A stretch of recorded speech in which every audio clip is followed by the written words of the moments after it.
તો મિત્રો પાવાગઢ પરિક્રમા માર્ગ કોટકાળી માતાજીના મંદિર તરફ જવા માટે આમ સીધું બતાવ્યું છે, રાઈટ? એટલે આપણે સીધું જવાનું, આપણે અહીંયા જમણી તરફ વળવાનું નહીં, આ સાઈડ આપણે આમ સીધું જવાનું. હવે જોઈએ છે કે આપણે બરાબર રસ્તે છીએ કે નહીં. બાકીની ડિટેલ્સ પછી આપું છું. પરફેક્ટ ટાઈમે હું અહીંયા આવ્યો છું, 4 વાગવા આવ્યા છે, એકદમ પરફેક્ટ ટાઈમ સોલો રાઇડિંગનો. ચાલો જઈએ. જોરદાર રસ્તો છે, બહુ જ જોરદાર, મજા આવી ગઈ. હન્ટર 350 સાથે આ રસ્તાને જોવાની ને એના પર આ બાઇકને ચલાવવાની. તો મિત્રો આ કોટકાલિકા મંદિર, અને આપણે જો લેફ્ટ લઈશું ને અહીંયાથી આ સાઈડ તો રવાલિયા જવાશે. તો સૂરજ ફળિયા છે આ, અને ત્યાંથી આપણે કોટકાલિકા માતાજીનું મંદિરનું આપણને આ નોટિસ બોર્ડ મળી જ જશે.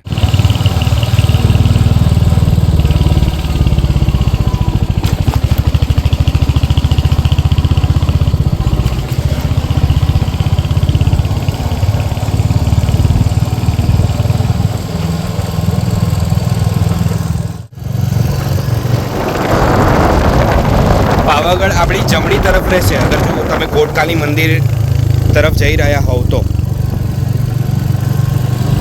ચાલો જલ્દી પહોંચીએ કોટકાલિકા માતા.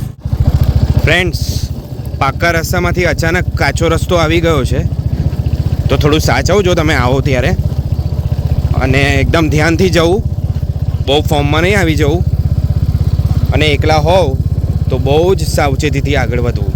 તમને અમુક લોકો વચ્ચે મળશે તો એમની સાથે સહેમત રહીને ચાલવું. અહીંયાથી કોટકાલી કેટલું છે? નજીક છે, જવાશે ને હમણાં? હા, જતો રહ્યા. ઓકે, જય માતાજી.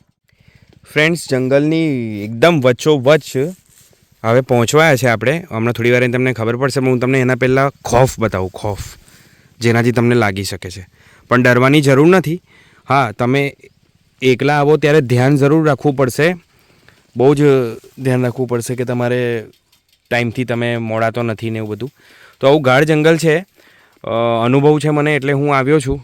બાકી એવું વિચારીને આવી ના જતા કે ચલો ભાઈ જતા જ રહીએ, હવે આપણી પાસે સારી બાઇક છે કે શું છે. એટલે બધી રીતે આવવું, મેન્ટલી એકદમ પ્રેઝન્ટ રહેવું. અને આ આપણી બાઇક કાલી, જેનું નામ કાલી આપણે રાખ્યું હતું. જૂની બાઇક હતી, એનું નામ ખ્વાહિશ હતું. સ્પ્લેન્ડર હતી આપણી પાસે, ને અત્યારે આનું બાઇકનું નામ કાલી છે. અને ચલો હવે આપણે થોડા આગળ વધીશું આ રસ્તે, અને હું આવ્યો અહીંયાથી, બરાબર? તો અંદરની તરફ જઈએ અને થોડું જોઈએ કે કેવું છે આ કોટકાલી માતાજીનું મંદિર.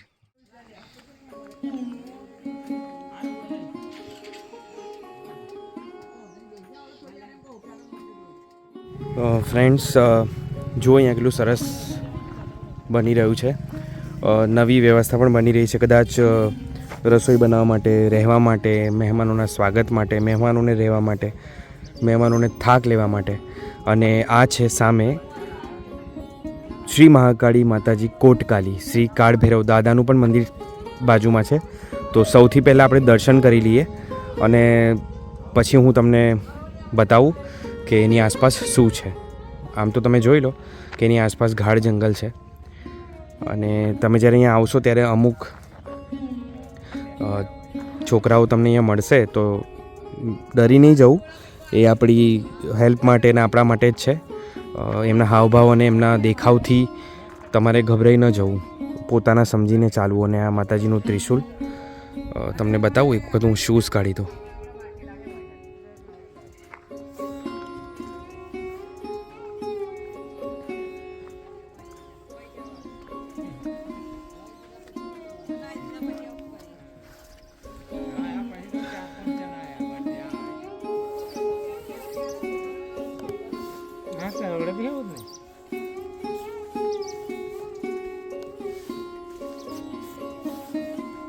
જય માતાજી.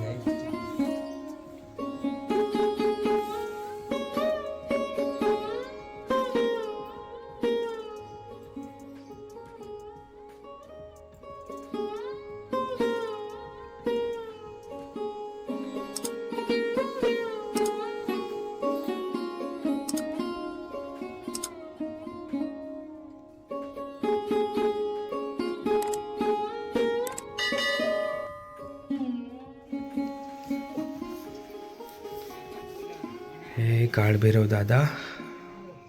મિત્રો જુઓ કેટલું સરસ સિમ્પલ રીતે કાળ ભૈરવ દાદાનું આ મંદિર અને એમને શણગાર કરેલો છે. જંગલની વચ્ચોવચ, આજુબાજુ જંગલ. કોણ જ્યારે કયું પ્રાણી ક્યાં હોય આપણને એનો ખ્યાલ તો ના હોય, પણ એની આસપાસ વસેલું આ કોટકાલી મંદિર વચ્ચોવચ છે જંગલની. ડરવાની કોઈ જરૂર નથી. તમે ચાહો ત્યારે, ઈચ્છો ત્યારે અહીંયા આવી શકો છો. અહીંયા તમને કોઈનું કોઈ તો મળશે જ, અને કોઈ ન મળે તો માતાજી તો મળશે જ. કોટકાલી મંદિર, પાવાગઢની ભવ્ય તળેટીમાં આવેલું આ મંદિર.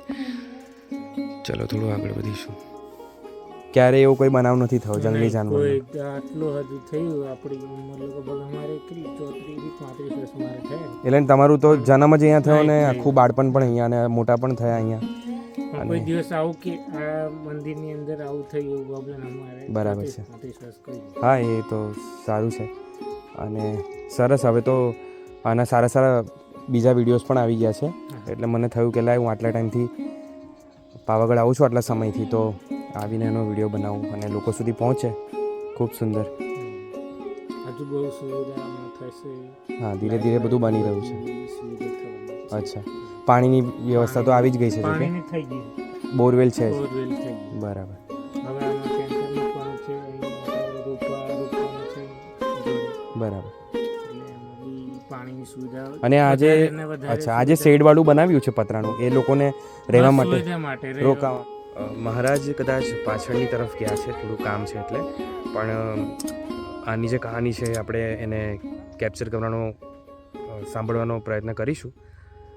જોઈએ છે મહારાજ કેટલા જલ્દી ફ્રી થાય છે. હું ત્યાં સુધી તમને ત્રિશુલ બતાવી દઉં. તો માનું આ ત્રિશુલ, જેની પૂજા કરી શકો છો, આરાધના કરી શકો છો. મંદિરની થોડી પ્રદક્ષિણા આપણે કરી લઈએ તો એની આસપાસનું વાતાવરણ પણ અને મંદિરનો જે પાછળનો ભાગ છે એ દેખાવમાં કેવો છે અને શું છે એકચ્યુઅલમાં એ ખબર પડે. સો આ ઝાડ છે હમણાં તો મંદિરનો પાછળનો હિસ્સો છે અને સરસ ધ્વજા માતાજીની લગાવેલી જ છે.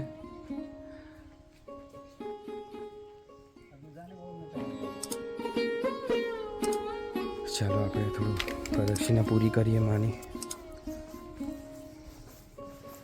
મિત્રો વિચારો, રાત્રે 10 વાગ્યા પછી 11 પછી અહીંયા આવીએ તો આપણને સાના દર્શન થઈ જાય, એ તો આખું નસીબ પર છે. તો આ છે મંદિર કોટકાલી માતાજીનું.